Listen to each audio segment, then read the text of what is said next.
Weekend Warriors, we're back and better than ever.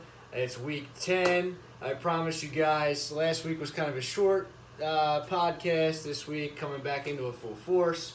I am live from Chicago, Illinois right now. I do have to get into the show here because I have to have dinner with Matt Nagy in about half hour, and I'm going to talk to him about giving David Montgomery the ball more. So, without further ado, I have a new segment this week. Maybe a special guest. We don't know, but I have a new segment. It's called Stud or Dud. I'm going to kind of highlight one guy from each team that I think could be a surprise, kind of a wild card. I'm not going to say Christian McCaffrey is going to have a big week and he's going to have a big influence on the game. But I might say, hey, this guy has some potential to be a stud or a dud, and I'll give you my opinion on it. And that could have a big impact on some of these matchups. So, good week last week. I lost. Jake won, so the Harding brothers still on top of the league. But unfortunately, I'm back to second. It's like a rotating 1-2, 1-2. I'll live with that till the playoffs if that's the way it's going to be. But a lot of teams fighting for spots. Probably the tightest this league's been in a while. I was just talking to Kevin about it. 3-6, 6-3. Nobody with 2 wins. Nobody with 7 wins on the other end. So it's wide open. Some teams with some work to do. Some teams to try to solidify before the playoffs. So moving in. I'm on my computer here, so I'm just going back and forth. The first matchup that I have on the docket is Otley versus Brett. Ott, 6 losses in a row after coming on the podcast, talking some smack.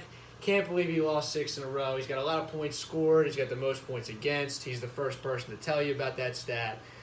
Brett, on the other hand, he had 5 in a row losses. Now he's back in the win column after he scored like 180 points against me. That was very nice of him to do that. And so moving into this matchup, I got a couple notes here.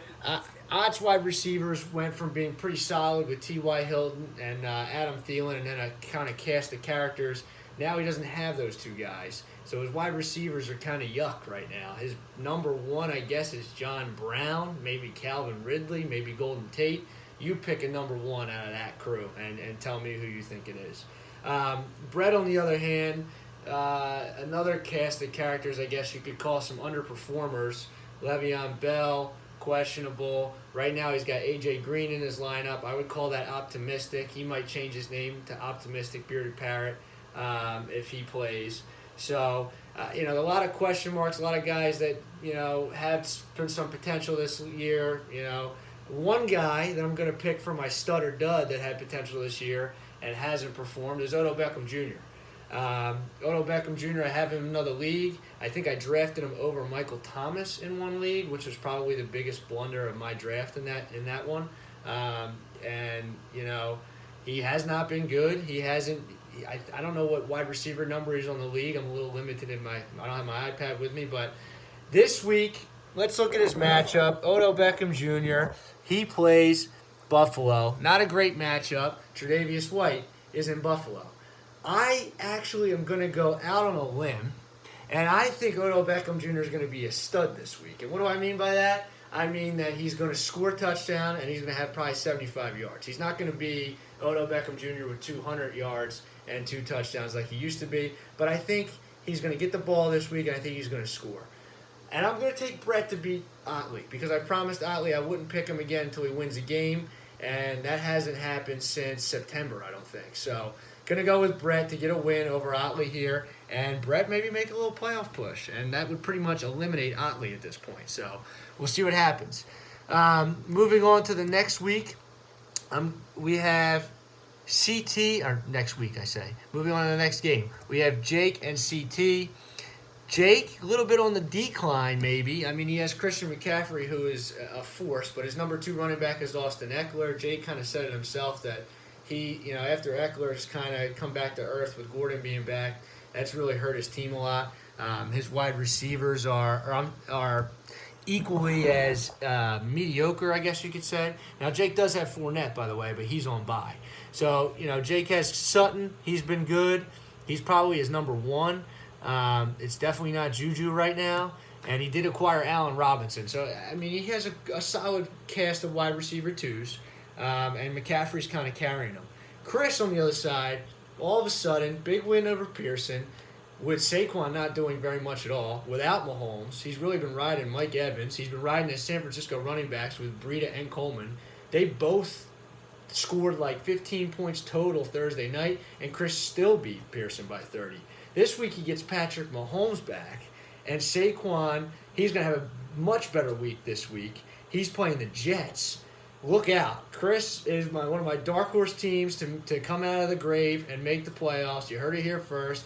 I think I didn't have a driver's license maybe the last time Chris made the playoffs, but he is back and better than ever. And my wild card of the week is Austin Eckler, another guy I have in another league. Big Thursday night for Jake. He's got Waller and Eckler. I personally hope Eckler has a good game. I'm starting him in a non-PPR league. That's how desperate I am. I just don't think he's going to do it. I think Melvin Gordon's just better. I think Eckler, the wild card, always could catch a 30-yard touchdown, can have 7-8 catches. I think he has another dud, single-digit performance. And I think Chris upsets Jake here in Week 10. Moving on to the next matchup, Zach versus Pearson. Pearson didn't have his New England defense last week. They got beat by Baltimore, and now it looks like he's pivoting to the Colts. Didn't drop him, though. I wouldn't drop him. He has Drew Brees back. He's got Marlon Mack, who has been solid all year for him. I believe that he has some bye week issues. He does. He has DeAndre Hopkins on bye. That's kind of the big one, which is why his wide receiver core looks the way it does. He's got DJ Moore in his lineup. He's got Mike Williams in his lineup. Look, Zach's been more consistent, I think, all year. He's got Julio Jones, who is back from bye. Lamar Jackson, who's been great. Aaron Jones, I think, will have a better week. He's got Trey Edmonds in his lineup. Connor might play. I was going to go with Gurley for my wild card, but he's a wild card every week, so that wouldn't be saying much. I think Devontae Parker has a big week. He's also not my wild card. My wild card is Devonta Freeman. Tried to knock out Aaron Donald. Then he went on bye. The Falcons are a mess.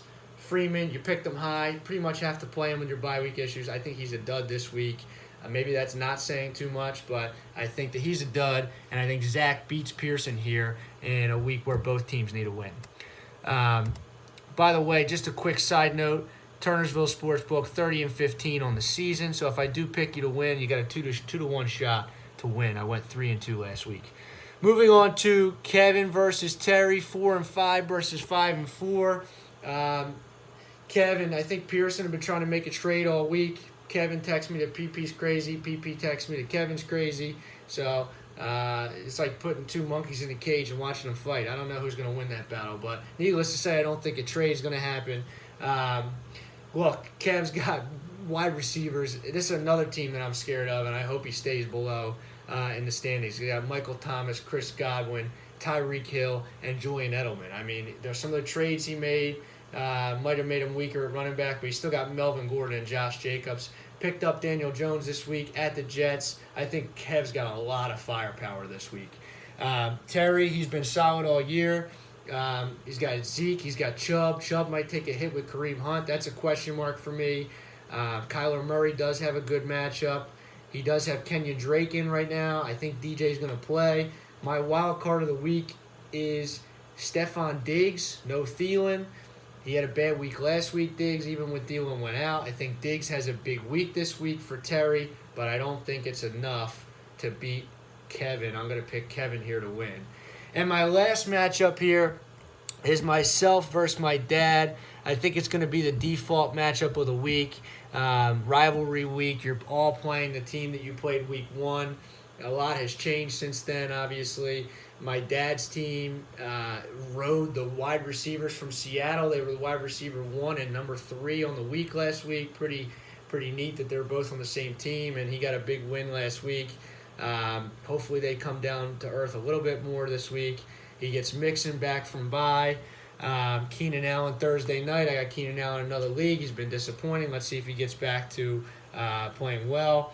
But I also just think my team has a little bit more firepower, riding Dalvin Cook, riding Chris Carson, David Montgomery. I'm going to talk to Nagy, but he's been fine. Really, my quarterback's a question mark, right? I got to pick between Kirk Cousins and Jimmy Garoppolo. Not great, but two guys that you can stream and get points from. So my wild card of the week is David Johnson. He said he's 100% healthy. He said he's going to play. Edmonds is hurt. He's done. He's out of the picture. But Kenyon Drake had a big week last week. Do they split? Does DJ get his job back? I'm going to go partially biased, but I'm going to go under. I think David Johnson plays. I think he has a mediocre week at best. And I think straight cash home, he gets back in the win column with a nice, probably the high score of the week. So that's my predictions, guys. Look, I got a special guest. I kind of teased it a little earlier. Give me a little second to get it set up, just because a little messy here. But let's see if I can pull it up. Hold on. Don't give it away yet. Oh boy, I got technical difficulties. Do I see you? Oh, wait a minute. Hey, it's Brett. How you doing, Brett? Hey, man. How are you?